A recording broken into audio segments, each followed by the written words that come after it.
सभी को राधे राधे। जय श्री कृष्णा। तो आइए आज की कहानी शुरू करते हैं। एक गांव में एक विधवा गरीब औरत अपने बेटे के साथ रहती थी। उसके बेटे का नाम यूं तो नसीब सिंह था, लेकिन वह किस्मत से बड़ा ही बदनसीब था।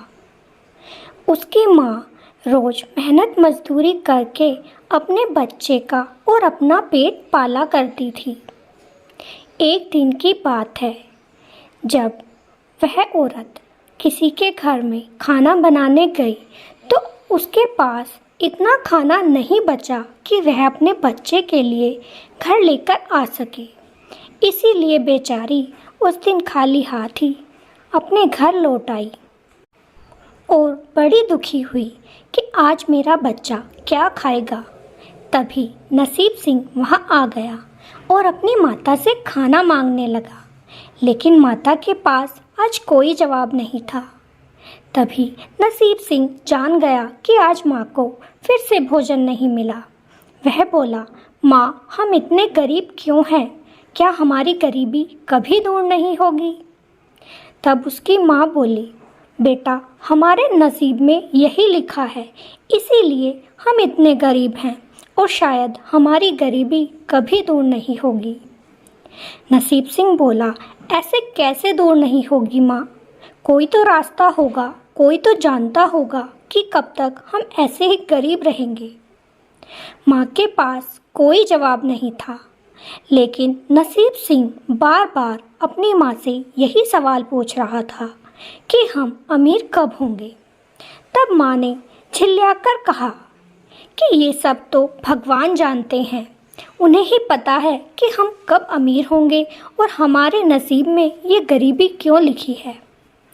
नसीब सिंह ने ठान लिया कि मैं भगवान से ही पूछूंगा कि हम इतने गरीब क्यों हैं और कब अमीर होंगे। नसीब सिंह ने अपनी माँ से फिर से पूछा, अच्छा माँ, ये भगवान कहाँ रहते हैं? मुझे उनका पता बताओ। माँ ने कहा, अरे बेटा, तो जानकर क्या करेगा? वो तो एक घने जंगल में रहते हैं, भूलकर भी तो उधर मत जाना। नसीब सिंह ने अपनी माँ से तो कुछ नहीं कहा, लेकिन मन ही मन सोच बैठा कि मैं अब भगवान से जरूर मिलूँगा। अगले ही दिन सुबह वह अपनी माँ को बिना बताए जंगल की ओर चल पड़ा। चलते चलते वह घने जंगल में पहुंच गया, लेकिन उसे भगवान कहीं नजर नहीं आए। सुबह से लेकर शाम हो चली थी, लेकिन नसीब सिंह को भगवान कहीं नहीं मिले।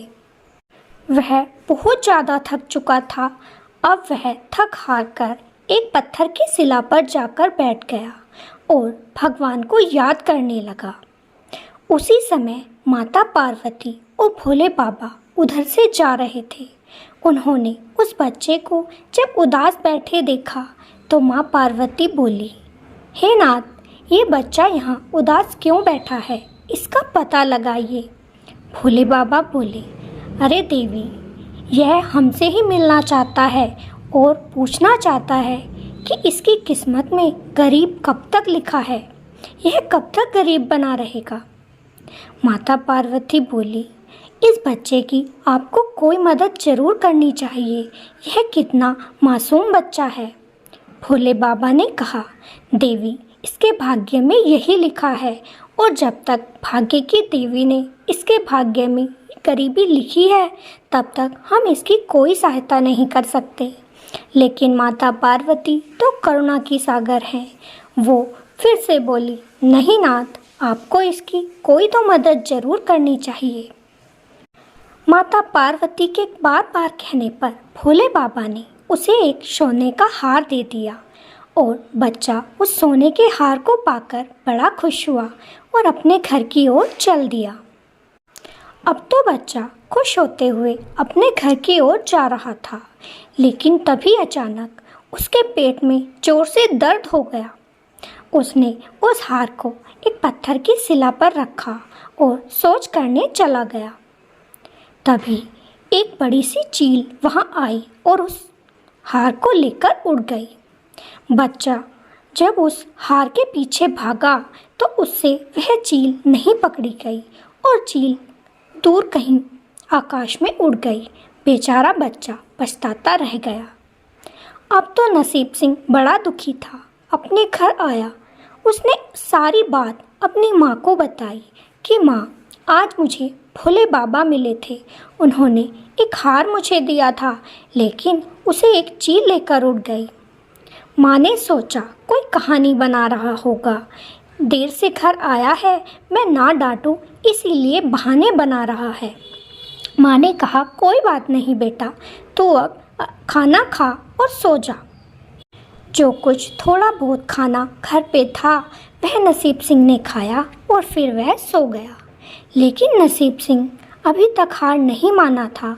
उसने सोचा, मैं कल जाऊंगा और इस चील को दंड दिलवा कर रहूँगा। नसीब सिंह फिर से सुबह उठा और वह जंगल की ओर उसी जगह चला गया। फिर से माता पार्वती और भोले बाबा जब वहाँ आए तो उन्होंने उस बच्चे से पूछा, क्या बात है, तुम यहाँ क्यों बैठे हो? तब बच्चे ने कहा, मैं उस चील को दंड दिलवाना चाहता हूँ जो कल मेरा हार चुरा कर ले गई है। माता पार्वती बोली, हे नाथ, इसकी कोई मदद कीजिए, बेचारे के हाथ से वह हार भी चला गया। भोले बाबा बोले, मैं अब इसकी कोई मदद नहीं कर सकता, क्योंकि इसके भाग्य में यही सब लिखा है, इसे यही सब भोगना पड़ेगा। लेकिन माता पार्वती तो फिर से जिद करने लगी। तो भोले बाबा ने ब्रह्मा जी से कहा, ब्रह्मा जी, ये बच्चा बड़ा ही मासूम भोला भाला है, यह बहुत गरीब है, आप इसकी कोई मदद कर दीजिए। तब ब्रह्मा जी ने उसे एक हीरे की अंगूठी दी। तब बच्चा बड़ा खुश हो गया और फिर से उस हीरे की अंगूठी को लेकर वह घर की ओर चल दिया। आज बच्चे ने सोच रखा था कि वह अब कहीं नहीं रुकेगा, लेकिन चलते चलते उसे अचानक से प्यास लगने लगी। उसने एक सरोवर पर जैसे ही पानी पीना चाहा तो वह अंगूठी उसकी जेब से निकलकर उस सरोवर में गिर गई। अब बेचारा बच्चा उस अंगूठी को कैसे निकाले, वह तो सरोवर में न जाने कहाँ चली गई थी। बच्चा बड़ा रोने लगा और उदास मन से फिर घर आ गया। अपनी माँ को फिर से सारी बात बताई, लेकिन माँ तो समझ गई कि यह आज भी कोई बहाना बना रहा है। माँ ने उसे कुछ ना कहा। अगले दिन नसीब सिंह फिर से उठा और वह फिर जंगल में जा उसी जगह बैठ गया। माता पार्वती और भोले बाबा ने उसे फिर से देखा तो माँ पार्वती बोली, ओहो, इसके साथ लगता है आज भी कोई अनहोनी हो गई है। हे प्रभु, इसकी कोई तो मदद करो, ऐसे तो ये बच्चा गरीब ही रह जाएगा। भोले बाबा बोले, हे प्रिय, मैं इसकी कोई मदद नहीं कर सकता जब तक इसकी किस्मत में ये सब लिखा है। लेकिन माता पार्वती बोली, नहीं, आप विष्णु भगवान के पास जाइए, वो ज़रूर इसे कुछ ना कुछ दे देंगे।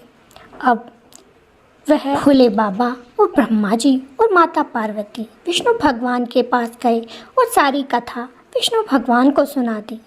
तो भगवान ने उस बच्चे को कुछ सोने की मुद्राएं दे दी और कहा कि जाओ, अब खुशी खुशी अपना जीवन बिताओ।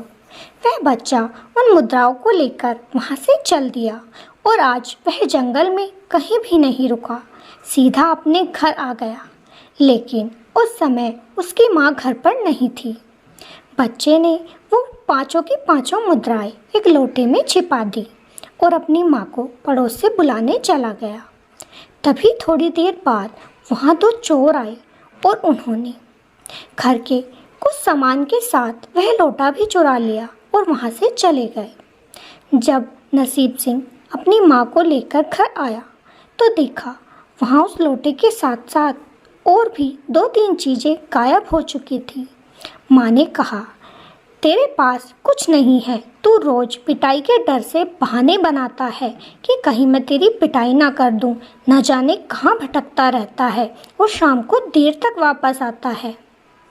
माँ ने उसकी उस दिन खूब डांट लगाई, लेकिन नसीब सिंह मानने वाला नहीं था। वह अगले दिन फिर से उसी जंगल में जा बैठा और आज वह बड़ा उदास था। भोले बाबा, माँ पार्वती फिर से वहाँ आए। माँ पार्वती बोली, हे प्रभु, ये बच्चा, इसके साथ इतना कुछ हो चुका है लेकिन हार नहीं मानता। रोज़ यहाँ पर एक आस के साथ फिर से आ जाता है। इसके अंदर कितनी लगन है। ये ऐसा बच्चा गरीब तो नहीं रह सकता। इसकी किस्मत इतनी खराब तो नहीं हो सकती। तब भोले बाबा ने भाग्य की देवी से कहा कि हे भाग्य की देवी, ये बच्चा बहुत मेहनती है, बहुत लगनशील है। इसके साथ इतना बुरा हो चुका है लेकिन फिर भी ये हार नहीं मानता। आप इसकी किस्मत में कुछ अच्छा लिख दीजिए जिससे इसका जीवन संवर जाए। अब भाग्य की देवी ने उसे एक सोने का सिक्का दिया और उसे घर भेज दिया। अब वह बच्चा उस सोने के सिक्के को लेकर अपने घर आ गया।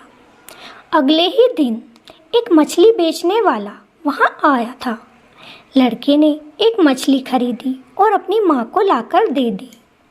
जब उसकी माँ ने उस मछली को काटा तो उसमें वह हीरे की अंगूठी निकली जो कि उसके पानी में गिर गई थी। माँ बड़ी आश्चर्य से चकित हो गई कि यह अंगूठी मछली के पेट में क्या कर रही है। नसीब सिंह जान गया कि ये तो वही अंगूठी है जो ब्रह्मा जी ने मुझे दी थी। उसने अपनी माँ को सारी बात बता दी। फिर माँ बोली, चलो बेटा, ये अंगूठी तो हमें मिल गई। भगवान का बहुत बहुत धन्यवाद। अब हमारी थोड़ी गरीबी दूर हो जाएगी। जा तो जंगल चला जा और कुछ सूखी लकड़ियाँ ले आ। मैं तब तक मछली बनाने का कार्य शुरू करती हूँ। अब नसीब सिंह लकड़ी काटने जंगल चला गया। वह उसी पेड़ के नीचे गया जहाँ उस चील ने अपना घोंसला बना रखा था। जैसे ही वह उस पेड़ पर चढ़ा तो उस घोंसले में वह सोने का हार रखा हुआ था।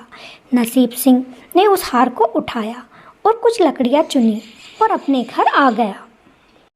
लाकर अपनी माँ को वह हार दिखाया और बोला, ये मुझे भोले बाबा ने दिया था, आज मुझे मिल गया। अब तो माँ बड़ी प्रसन्न थी कि हम अब धीरे धीरे अमीर हो ही जाएंगे। उधर रात के समय जब चोर सोए हुए थे तभी भोले बाबा ने उन्हें दर्शन दिए और कहा कि तुम ये मुद्राएं जहाँ से लाए हो वहीं पर लौटा दो, नहीं तो तुम्हारा सर्वनाश हो जाएगा, तुम कहीं के नहीं रहोगे। चोर घबरा गए और अगले ही दिन वह पांचों की पांचों मुद्रा लेकर उन माँ बेटा के पास चले गए और उन्हें वापस कर दी। इस तरीके से नसीब सिंह का नसीब जाग उठा और उसकी हिम्मत ने यह कर दिखाया कि उसका भाग्य बदल सकता है। तो अगर इंसान कोशिश करे तो उसका भाग्य भी बदल सकता है। हर कोई अपने नसीब के सहारे बैठा रहता है, लेकिन जब तक हम कर्म नहीं करेंगे तो हमारा नसीब कैसे बदलेगा। भगवान भी हमारी मदद तभी करते हैं जब हम में कुछ करने की लगन होती है। तो आपको ये कहानी कैसी लगी कमेंट में ज़रूर बताइएगा। अगर अच्छी लगी हो तो वीडियो को लाइक और चैनल को सब्सक्राइब ज़रूर कीजिएगा। फिर मिलेंगे। राधे राधे। जय श्री कृष्णा।